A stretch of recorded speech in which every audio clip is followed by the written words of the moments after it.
ओम शांति, ओम शांति, ओम शांति। ओम शांति। तो आज हमारे 51 दिन की इस भट्टी का तपस्या बोले, साधना बोले, तो इसका दिन है 47 ठीक है। तो आज के बाद में अब मुरली बचेगी 4/1984 की।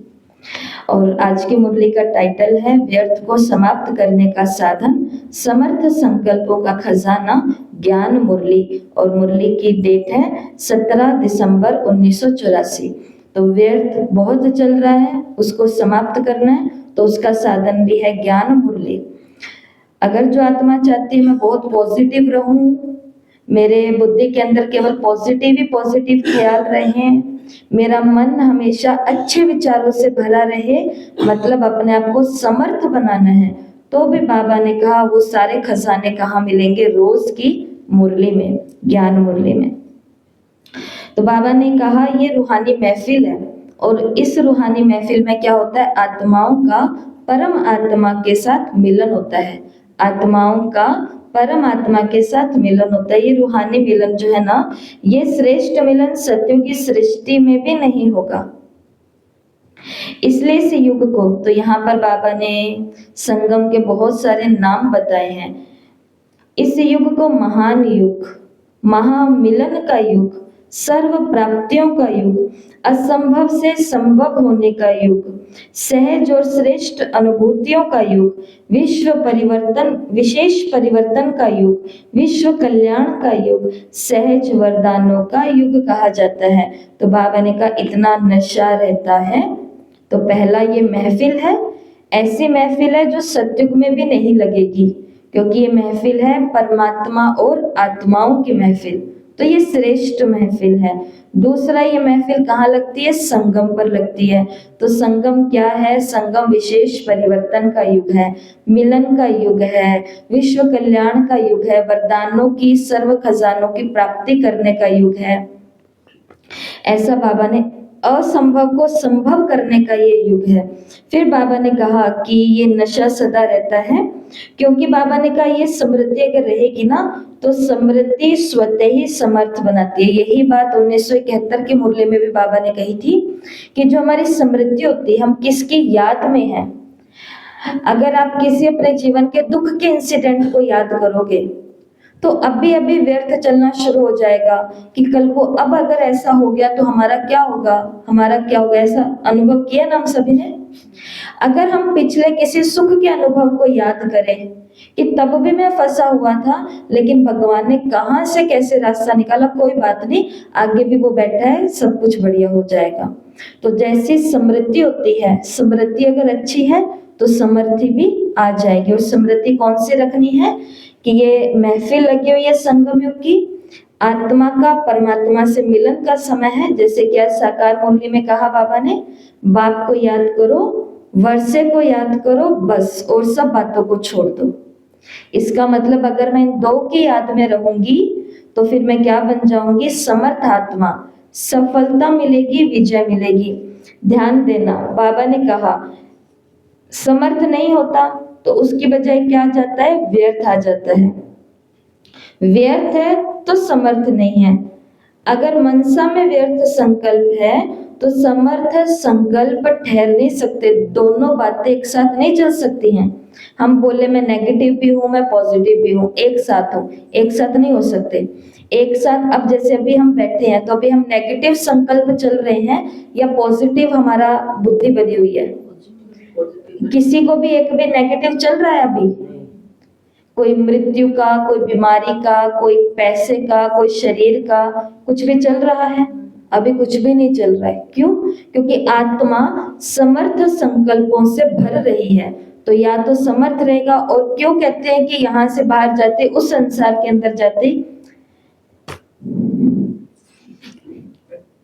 क्यों?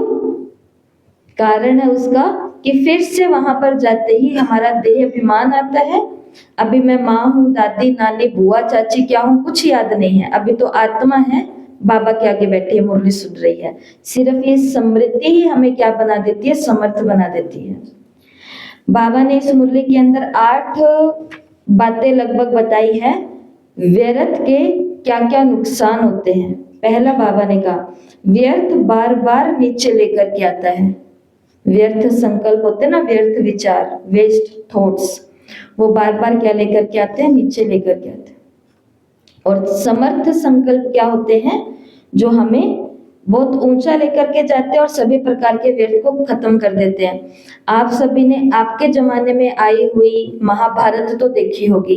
उस महाभारत के अंदर जो भीष्म पितामह का रोल प्ले कर रहे थे, मुकेश खन्ना उन एक्टर का नाम है। वो एक्टर अपने जीवन का अनुभव बताते हैं कि जब मैं भीष्म पितामह का रोल प्ले कर रहा था, जब मुझे मिला था ये रोल और प्ले कर रहा था, गंगा पुत्र भीष्म का रोल मैं ले रहा था, तो जब एक्ट शुरू हुआ, चलता गया और जिस दिन उस के अंदर मुझे ये डायलॉग बोलना था कि मैं गंगा पुत्र भीष्म हूँ और मैं प्रतिज्ञा करता हूँ, भीष्म प्रतिज्ञा करता हूँ कि मैं आजीवन ब्रह्मचर्य का पालन करूंगा। ये प्रतिज्ञा थी ना भीष्म की। मुकेश खन्ना बोलते हैं, वो सिर्फ एक संकल्प मेरे अंदर ऐसा चला गया, आज वो इतनी बड़ी उम्र के हो गए हैं, वो आजीवन ब्रह्मचर्य का ही पालन कर रहे हैं। उन्होंने शादी नहीं कराई।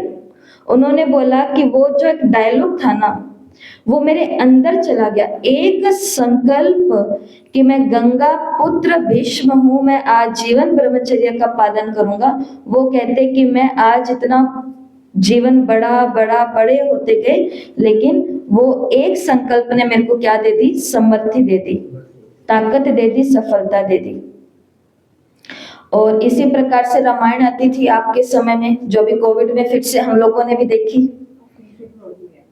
तो उस रामायण के अंदर जो अरुण जी थे, जो रोल प्ले कर रहे थे श्री राम का, वो अपने एक्सपीरियंस क्या बताते हैं कि हम वो ऐसे रोल प्ले करते थे कि हमें पहले बता दिया गया था, कोई बीड़ी नहीं, कोई सिगरेट नहीं, कोई मांस नहीं और कोई अपवित्रता का कार्य नहीं करना। और उसका रिजल्ट क्या निकला? संकल्प में राम राम राम इतना वो डायलॉग चल रहे थे कि उसके बाद में जहां पर भी वो एयरपोर्ट पर जाते थे, तो लोग उनकी, एयरपोर्ट हो या रेलवे हो या कहीं पर भी जाते थे, तो लोग उनकी वहीं पर ही पूजा करने शुरू कर देते थे और कहते थे राम जी आ गए हैं। वो अपनी फॉर्मल ड्रेस में, मतलब पैंट शर्ट और इसमें होते थे, रंगीन कपड़ों में, लेकिन कहते थे राम जी आ गए, रोने लग जाते थे। और इसका रिजल्ट कहाँ पर भी देखने को मिला, जब राम मंदिर स्थापन हुआ था अयोध्या के अंदर फिर से, जो पूरे देश के लिए एक बहुत बड़ी खुशी और उत्सव का मौका था। वहां पर बहुत तो खास लोगों को निमंत्रण दिया गया था और उसके अंदर जिन्होंने राम जी का रोल प्ले किया, उन्हों को भी निमंत्रण दिया गया कि भाई राम तो यही है। तो संकल्पों में इतनी सामर्थ्य होती है कि हम कितने भी बुजुर्ग हो जाएं, कितने भी बड़े हो जाएं, तो ऐसा कर देते हैं। लेकिन यही उल्टी तरफ जो व्यर्थ संकल्प होते हैं, वो आत्मा को कहाँ ले जाते हैं? नीचे ले जाते हैं। एक राजा ने 100 लोगों का भोजन, अपने पास ब्राह्मणों का भोजन रखा कि मैं 100 ब्राह्मणों को आज भोजन कराऊंगा। भोजन पकाने वाला जो था, भोजन पकाने वाले जो थे, तो वो भोजन पका रहे थे रसोई के अंदर, खुले के अंदर जहाँ भोजन पकता था 100 लोगों का। ऊपर से कोई चील जा रही थी, उसके मुंह के अंदर सांप था, वो उसके आसमान के अंदर जा रहे थे, तो वो वहां से गुजरे जहां पर भोजन पक रहा था। सांप के मुंह से जहर की कुछ बूंद है उस भोजन के, खीर के अंदर 100 लोगों को खीर खिलानी है, तो उस खीर के अंदर चली गई और 100 के 100 लोगों की क्या हो गई? मृत्यु हो गई। तो राजा को यह हुआ कि इसके पाप का भागी कौन हूं? मैं हूं। सब लोगों ने बोला कि पाप किसका बना? राजा का बना, क्योंकि 100 लोगों को खीर तो इसने खिलाई, पता नहीं क्या मिला दिया, क्या हो गया। क्योंकि अब किसी ने ये थोड़ी ना ध्यान दिया था कि ऊपर से सांप चील निकले हैं, नहीं, राजा के ऊपर सारा दोष आ गया। राजा ने सोचा कि अब मुझे ये राजपाट सब छोड़ करके थोड़े दिन एकांत चाहिए, मुझे मेरे पाप का प्रायश्चित करना है, मुझे घनघोर तपस्या करनी पड़ेगी, तो मेरा ये पाप मेरे से छूटेगा। तो वो निकल जाते हैं जंगल की तरफ, लेकिन निकलते निकलते तो संध्या हो जाती है। वो सोचते हैं कि अब तो कहीं नहीं जा पाऊंगा, तो पास में कहीं झोपड़ी दिखती है, कोई गांव दिखता है, गांव के अंदर जाते हैं, जाकर के घर का गेट खटखटाते हैं और उनको बोलते हैं कि क्या हमें, 2 लोग होते, क्या हमें यहाँ पर शरण मिल सकती है?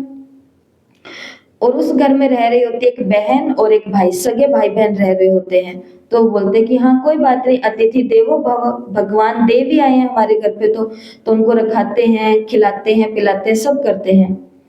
उस घर की जो वो कन्या जो बहन होती है, उसका नियम होता है कि वो सुबह सुबह भगवान के ध्यान में बैठती है पूजा पाठ करते समय। तो अगली सुबह वो नहा धो करके पूजा करके ध्यान में बैठी थी, लेकिन वो ध्यान से निकल ही नहीं रही बाहर, वो ध्यान में ही गई हुई है पूरी देर तक। और उधर मेहमान आए हुए, उनको नाश्ता पानी सब व्यवस्थाएं करनी है। जब वो ध्यान से नीचे उतरी कुछ देर के बाद में, कुछ मिनटों या घंटे के बाद में, तो भाई है उसका, वो आकर के बोलते कि आज तुमको क्या हो गया, तुम्हें पता नहीं है घर में मेहमान आए हुए, इतनी देर क्यों ध्यान में बैठी थी? वो कह रही है कि मैं ध्यान से नीचे नहीं उतर पा रही थी, कारण कि ऊपर में धर्मराज की कचहरी चल रही थी। उस कचहरी के अंदर आज एक फैसला होने वाला था, लेकिन फैसला आ ही नहीं रहा था। मैं वेट कर रही थी कि फैसला आए तो मैं ध्यान से नीचे उतरूं। कचहरी में क्या था, भाई ने पूछा, और राजा भी सुन रहा है दूसरे रूम से। कचहरी के अंदर वो बताती है कि धर्मराज के आगे एक राजा खड़ा है। राजा को सब लोग कह रहे हैं 100 आत्माएं वहां बैठी है कि इन सभी 100 के 100 लोगों का जो दोषी है मृत्यु का, वो ये है, हत्यारा है ये। लेकिन धर्मराज अभी तक फैसला नहीं दे रहे हैं कि यही हत्यारा है, तो मैं वहां इंतजार कर रही हूँ हत्यारा कौन है। अब मैं कल ध्यान में जाऊंगी तो देखूंगी कि रिजल्ट क्या है, 24 घंटे में रिजल्ट तो आ ही जाएगी। राजा ये बात सुन लेता है। राजा कहता है मुझे तो रिजल्ट सुन के ही जाने, क्योंकि वो राजा तो मैं ही हूँ, मैं ही हूँ। अब राजा जब इस घर में आ रहा था पूछते पूछाते, तो बाहर एक चौपाल लगी हुई थी जहां पे कुछ आदमी भाई बैठे हुए थे।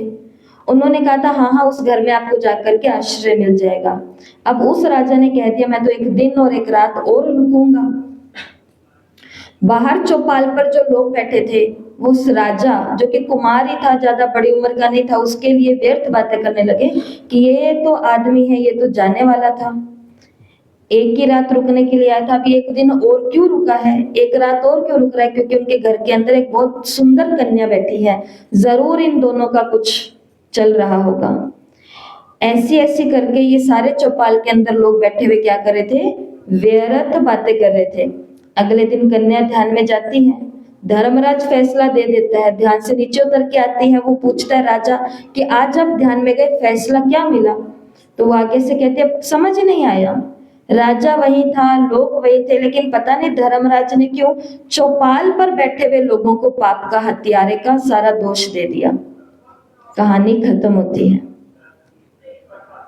मरने वाले मर गए, जिसने खिलाया उसको कुछ पता नहीं है, वो भी फ्री हो गया। बनाने वालों को भी कोई सजा नहीं मिली, चील उड़ करके गई, उसका भी कोई सजा नहीं मिली। जिसके मुंह से जहर निकला उसको तो इतना सा भी पाप नहीं लगा। पाप सारा किसके सिर पर चढ़ गया? जो बातें बना रहे हैं व्यर्थ की। बाबा ने कहा व्यर्थ नीचे लेकर के आता है, ऐसे नीचे लेकर के आता है। 100 लोगों की हत्या का दोष किस पे आ गई? और ये रियलिटी है। ये जो हम कहते हैं अचानक से पता नहीं क्या हो गया, क्यों मेरे घर के अंदर इतना तनाव आ गया, अचानक से नहीं आता। ये किसके सिर का पाप हम अपने सिर पर ले लेते हैं, व्यर्थ की बातें बोलकर, वहां ये हो रहा है, ये हो रहा है, ये हो रहा है, ये हो रहा है। इसलिए बाबा ने कहा व्यर्थ बातें क्या करती हैं, नीचे लेके आती है। दूसरा, व्यर्थ जो है वो सारे उमंग उत्साह को खत्म कर देती है। व्यर्थ रहता ना, क्या यहाँ पर तो बहुत है करने वाले, कुछ नहीं होता, ये तो ऐसे बोलते हैं, अरे आपको नहीं पता, अरे इनके पास बहुत, अरे ये व्यर्थ बातें हैं।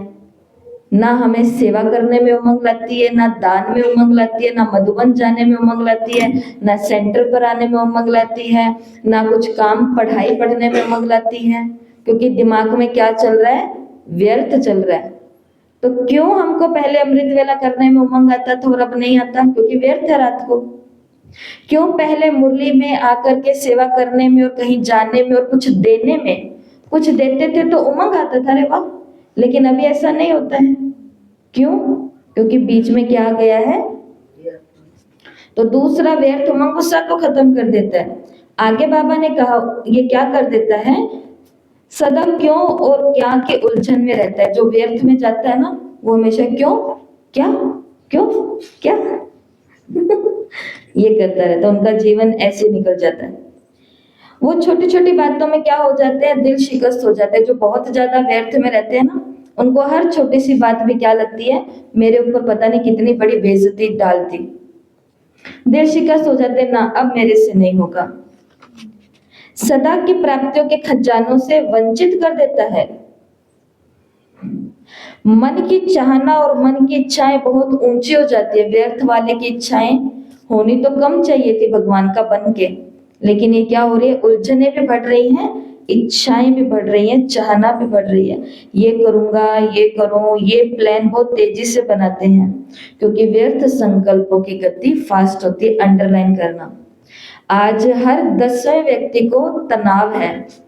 विज्ञान कह रहा है आने वाले समय के अंदर, आने वाले समय मतलब कुछ महीनों के अंदर ही हर 5वें और आते आते हर दूसरे व्यक्ति को क्या हो जाएगा, डिप्रेशन हो जाएगा। डिप्रेशन स्ट्रेस वाला नहीं, सीधा डिप्रेशन, जहां पर अब बातें हाथ में नहीं रहती हैं। क्यों? क्योंकि जो व्यर्थ संकल्प है उसकी स्पीड बहुत तेज होती है, वो एक ही बात को बार बार बोलते रहते, पर ऐसा हुआ क्यों, पर ऐसा हुआ क्यों, पर ऐसा आगे भी होगा, पर वो एक ही बात के ऊपर गाड़ी बार बार घूम रही है। तो व्यर्थ की स्पीड होती है तेज और समर्थ की स्पीड क्या होती है, स्लो होती है। मैं एक आत्मा हूं, मैं शांत स्वरूप आत्मा हूं, मैं शिव बाबा की छत्र छाया में हूं। एक एक संकल्प धीमी गति से होता है, आत्मा उसको महसूस करती है। व्यर्थ इतनी धीमी गति से होता है, मैं एक शरीर हूं, मैं 5 विकारों से भरा हुआ हूं, ऐसा होता है।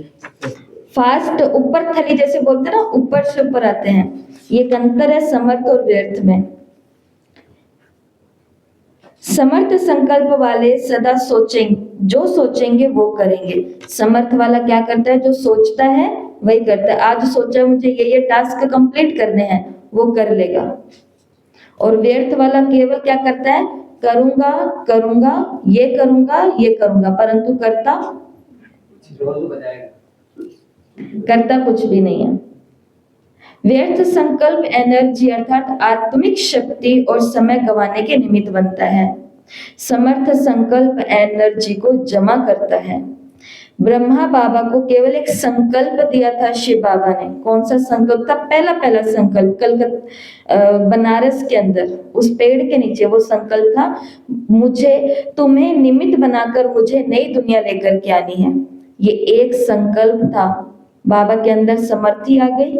बाबा अपने घर गए, घर जाते छोटा सा सत्संग शुरू कर दिया, गीता का ज्ञान सुनाना शुरू कर दिया अपने परिवार वालों को।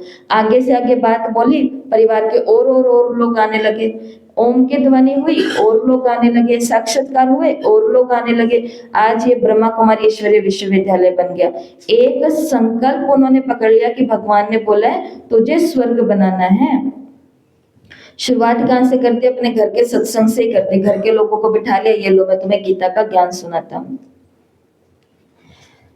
बाबा ने कहा समर्थ संकल्प से सदा श्रेष्ठ शान के समृद्धि स्वरूप रहते हैं। इस अंतर को समझते भी हैं, फिर भी कई बच्चे व्यर्थ संकल्पों के चलने की शिकायत करते हैं। ठीक है, फिर भी व्यर्थ संकल्प चल रहे हैं। तो बाबा ने कहा व्यर्थ संकल्प क्यों चलता है, इसका कारण जो बाप दादा ने समर्थ संकल्पों का खजाना दिया है वो है ज्ञान मुरली, वो है ये ज्ञान मुरली। ये रोज की जो मुरली हमारे सेवा केंद्रों पर होती है, ये क्या है? खजाना। सर्व समर्थ संकल्पों का खजाना कहाँ है? इसके अंदर है। मुरली का एक एक महावाक्य समर्थ खजाना है। हर समय एक एक महावाक्य का मनन करते रहो तो समर्थ बुद्धि में व्यर्थ आ नहीं सकता। तो व्यर्थ कैसे आ रहा है? क्योंकि मुरली सुन तो ली लेकिन उसके महावाक्यों का मनन नहीं कर रहे हैं, तो बीच में क्या आ गया? व्यर्थ आ गया। समर्थ संकल्पों से बुद्धि को बिजी रखने का साधन नहीं आना अर्थात व्यर्थ संकल्पों का आह्वान करना। और जिसको मुरली सुननी तो आती है, सुनानी भी आती है, लेकिन मनन करना नहीं आता। हर घंटे में एक बारी उसके बारे में सोचो, मुरली में क्या था। बाबा ने कहा वो आत्मा अपने आप में किसका आह्वान कर लेती है? व्यर्थ संकल्पों का। क्योंकि बाबा ने कहा खाली होंगे तो कोई ना कोई क्या ले लेगा? जगह ले लेगा। खाली स्थान होने के कारण व्यर्थ आ जाता है, स्पेस, खाली जगह रखोगे तो। इसलिए बाबा ने कहा क्या बनो, बिजनेसमैन बनो, बिजी रखने के बिजनेसमैन बनो, दिन रात इन रत्नों के बिजनेसमैन बनो, ना फुर्सत होगी ना व्यर्थ संकल्पों को आने की मार्जिन होगी। तो खुद को क्या रखना है, बिजी, शरीर के साथ साथ किसको भी, क्योंकि व्यर्थ शरीर में नहीं आता व्यर्थ कहाँ आता है, मन में, हाँ, आत्मा अर्थात मन में आता है, विचारों में आता है व्यर्थ। तो बाबा ने कहा इसके लिए क्या रखो, इसको थोड़ा सा बिजी रखो, ना फुर्सत होगी ना संकल्पों का मार्जिन होगा। इसलिए जब से यह व्यक्त मुद्राएं शुरू हुई है तब से हम रोज कोई ना कोई होमवर्क ले रहे हैं करने के लिए। वो क्यों, क्योंकि जब दिमाग इसके अंदर रहेगा अरे होमवर्क में क्या करना है, कुछ ही नहीं सोचा जा रहा, कुछ आइडिया ही नहीं आ रहा, कुछ विचार ही नहीं आ रहा, क्या होती है राजयोगी की आदतें, क्या होती है प्रजा योगी की आदतें, दिमाग ही नहीं चल रहा, चलेगा। जब बार बार ये सोचेंगे राजयोगी क्या होता है, प्रजा योगी क्या होता है, तो अपने आप बुद्धि चलेगी और अपने आप लिखा भी जाएगा। तो बाबा ने कहा फिर व्यर्थ संकल्पों का मार्जन ही नहीं होगा। एक होता है मुरली को सुनना, एक होता है समाना, और एक होता है स्वरूप बनना। सुनना तो बहुत अच्छा लगता है, सुनने बिना नहीं रह सकते। कहते हैं जिस दिन मुरली नहीं सुनते उस दिन ऐसे लगता है कि कुछ किया ही नहीं है, इसलिए हम मुरली सुनने के बिना नहीं रह सकते। ये भी स्टेज है। ऐसे स्टेज वाले सुनने के समय तक तो सुनने की इच्छा, सुनने का रस होने के कारण उस समय तक तो रस की मौज में रहते हैं, सुनने में ही मस्त रहते हैं। मुरली चलती रहे और हम बाबा की याद में क्या है, एकदम मस्त है, बहुत अच्छा। ये खुशी से गीत भी गाते हैं, लेकिन सुनना समाप्त होते ही वो और रस भी आ जाते हैं, क्योंकि मुरली को समाया नहीं है। समाने की शक्ति द्वारा बुद्धि को समर्थ संकल्प से संपन्न नहीं किया है, इसलिए व्यर्थ आ जाता है। भगवान की बातें सुनने पर भी व्यर्थ आ जाता है, क्योंकि मुरली को सुन तो लिया लेकिन समाया नहीं। इसके लिए व्यर्थ संकल्पों से फिर किनारा रहता है जो समा लेते हैं। लेकिन स्वरूप बनने वाले तो शक्तिशाली बन करके औरों को भी शक्तिशाली बना देते हैं, वो कमी रह जाएगी। अब बाबा ने कहा अपने आप से पूछो मैं कौन, सुनने वाला हूँ, समाने वाला हूँ, या स्वरूप बनने वाला हूँ। सुनने वाला यहाँ तक इसी रस में रहेगा, यहाँ से बाहर जाते व्यर्थ स्टार्ट हो जाएगा, और बताओ, ये स्टार्ट हो जाएगा। दीदी ने आज आपके लिए कही है ना ये बात, वो कह के आपको क्या बताऊं मैं। समर्थ कहाँ रह गया, इस चार दीवारी के अंदर रह गया। जब तक यहाँ थे बढ़िया था, बाहर जाते और रस के अंदर आगे, कर्ण रस, वाणी का रस, ये जो होता है। दूसरे होते हैं समाने वाले, दूसरे क्या होते हैं, समाने वाले। समाने वाली आत्मा खुद को बचा लेती है, उसका व्यर्थ नहीं चलता, क्योंकि वो सारे दिन सोच रहे। पर आज बाबा ने मुरली में बोला कि दुखी भी आत्मा होती है, सुखी भी आत्मा होती है। ऐसा क्यों बोला, इसके पीछे क्या कारण है, चिंतन। लेकिन जो तीसरी आत्मा होती है, कौन सी, जो उस मुरली का स्वरूप ही बन जाती है। आज पूरा दिन देही अभिमानी ही बन करके रहेंगे, ना आदमी बनेंगे ना औरत बनेंगे, ना ऊंची जात का बनेंगे ना नीची जात का बनेंगे, ना ओम शांति का बनेंगे ना बिना ओम शांति का बनेंगे। ये भी एक हमारे अंदर बहुत घमंड आ जाता है कभी कभी, हमने देखा है। कहीं पर आते जाते हैं तो वो ओम शांति का इतना ज्यादा स्वमान, एक अलग चीज होती थी, अलग चीज होती है, लेकिन कर कुछ नहीं रहे, लेकिन लोगों क्या क्या अपना वो झंडा ऊपर रखने के लिए ऐसे चलते हैं। तो ये भी तो झूठ है ना, धोखा है ना। तो नहीं, कौन हूं मैं, देही अभिमानी। तो ऐसी आत्मा खुद को भी शक्तिशाली बनाएगी और औरों को भी क्या बना देंगी, शक्तिशाली बना देगी। ठीक है, फिर बाबा ने यहाँ पर पार्टियों से मुलाकात करी है, दादियों से मुलाकात करी है, और फिर बाबा ने कहा आप सब बच्चे निर्भय हो ना, क्योंकि आप सदा निर्वैर हो। किसी के साथ जब वैर ही नहीं तो डर उसको लगता है जिसका किसी के साथ वैर हो। भगवान को किसी से भी डर क्यों नहीं लगता, क्योंकि उसका किसी से वैर ही नहीं। उसको पता है जो करेगा वो पाएगा, जो नहीं करेगा वो नहीं पाएगा। भले उसको कुछ भी बोलो, कुछ भी कोसो, कुछ भी कहो, सभी आत्माओं के प्रति भाई भाई की शुभ भावना, शुभकामना। तो हमें क्या करना है? छत्र छाया से बाहर निकलेंगे तो भय आएगा, छत्र छाया के अंदर रहेंगे तो कोई भी प्रकार का भय नहीं आएगा। और आने वाला समय भय का समय ही है। आने वाला समय बहुत डर और बहुत भय, आने वाला नहीं, आ चुका है। आज सर अच्छे काम भी करते तो भी कैसे करते हैं? भय से ही सारा शुरू होता है, डर से ही शुरू होता है। पापा कह रहे रात ये पोस्ट ऑफिस खाली करवा दियो, मम्मी के दम नहीं आई है ना, तो वो खाली करा दिया पोस्ट ऑफिस। क्यों? हो या नहीं हो, लेकिन भय तो है ही ना कि कहीं ऐसा हो ही ना जाए। तो इस भय से जिस जिसको बचना और अपने घरों को बचाना है, उन सभी को किसके छत्र छाया में रहना पड़ेगा? शिव बाबा की छत्र छाया में रहेंगे तो भय से बचेंगे। और कोई दवाई डॉक्टर ने नहीं बनाई है जिसको हम खा ले और हमें डर ना लगे। दवाई है भगवान की छत्र छाया। तो आज की मुरली से सबको एक कार्य करना है, व्यर्थ और समर्थ की 21 बातें लिखनी है, जिसमें व्यर्थ भी हो समर्थ भी हो। जैसे चिंतन और चिंता। चिंतन क्या है? समर्थ चीज है। चिंता क्या है? व्यर्थ चीज है। याद क्या है? समर्थ है। फरियाद क्या है? व्यर्थ है। उसके आगे फरियाद लगाने से कुछ नहीं होगा। बाबा ये दे दो, बाबा ये कर दो, बाबा बाबा बाबा। वो कहेगा क्या गीत गा रहे हो? याद में बैठ जाओ, योग लगाओ। श्रीमत क्या है? समर्थ है। और मनमत क्या है? व्यर्थ है।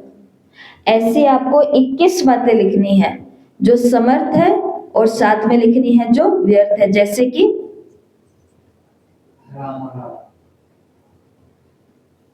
कि राम और रावण, ठीक है, लेकिन ऐसे ज्ञान की कोई बात बताओ। जैसे कि क्या पता मैं आगे क्या बनूंगी, लास्ट में विनाश होएगा तो बच पाऊंगी नहीं। समर्थ है कि नहीं, बाबा के साथ ही जाना है, मैं तो बचूंगी, मैं बचूंगी। और जैसे व्यर्थ होता है हाय हाय, समर्थ होता है वाह वाह, व्यर्थ होता है मैं, व्यर्थ होता है मैं, मेरा मेरा मेरा मेरा, और समर्थ होता है तेरा तेरा। और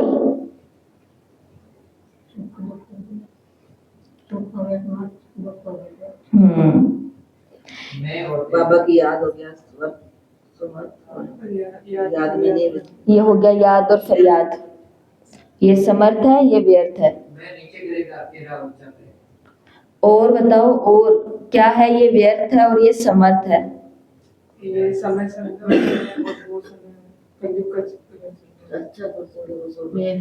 मैं बीमार हूँ, मैं स्वस्थ। हाँ, मैं बीमार हूँ, ये व्यर्थ है, कुछ नहीं होगा ये बोलने से। मैं तंदुरुस्त आत्मा हूँ। चढ़ती कला उतरती कला, चढ़ती कला उतरती कला। और तो कुछ कमाल का बोलो, एक अच्छा सा। निर्भय हूँ, भयभीत भी हूँ। मुरली से ही है ये कि मैं भयभीत हूँ, मुझे डर लग रहा है, पता नहीं कैसे होगा, डर है अंदर में। और मैं क्या हूँ? निर्भय हूँ, क्योंकि मैं बाबा की छत्र छाया में हूँ। और वैर भी है, निर्वैर हूँ और वैर। तो वैर रखना ये व्यर्थ है, कुछ नहीं जाएगा साथ में। निर्वैर रहेंगे तो पुण्य चला जाएगा साथ में, ठीक है। तो ऐसी 21 बातें सबको लिखनी है। और फिर हम सभी को पता है, जब लिख ही चुके हैं कि ये व्यर्थ है, तो इस व्यर्थ को हमें छोड़ देना है और समर्थ को अडॉप्ट धारण कर लेना है। मुरली याद नहीं रहती, मुरली याद रहती है मेरे को point. I am master Muralidhar. 3 नदियों का महासागर से मिलने का चित्र बनाना। मुरली के अंदर बाबा ने कलकत्ता और इन सभी को याद किया है। तो मुरली जब पूरी पढ़ोगे तो पता चलेगा कि महान संकल्प करने वाली नदी, माया को ललकार करने वाली नदी पंजाब, खुशी का महाफल खाने वाली नदी महाराष्ट्र। तो ऐसे बाबा ने इन तीनों को याद किया। क्या करना है? जो हमारा सागर नदी का चित्र है कि 3 नदियां निकल रही हैं और तीनों जाकर के एक सागर में मिल रही हैं। तो इन 3 नदियों का चित्र बनाना है। नदियां निकल रही है और तीनों में ये नाम लिखना है। एक नदी ये है, एक नदी ये है, एक धारा ये है, और तीनों नदियां कहाँ मिल रही है? महासागर शिव बाबा में मिल रही है, मधुबन में मिल रही है। तो ये सभी को डायग्राम बनाना है और ये सभी को चिंतन का होमवर्क करना है, ठीक है। ओम शांति।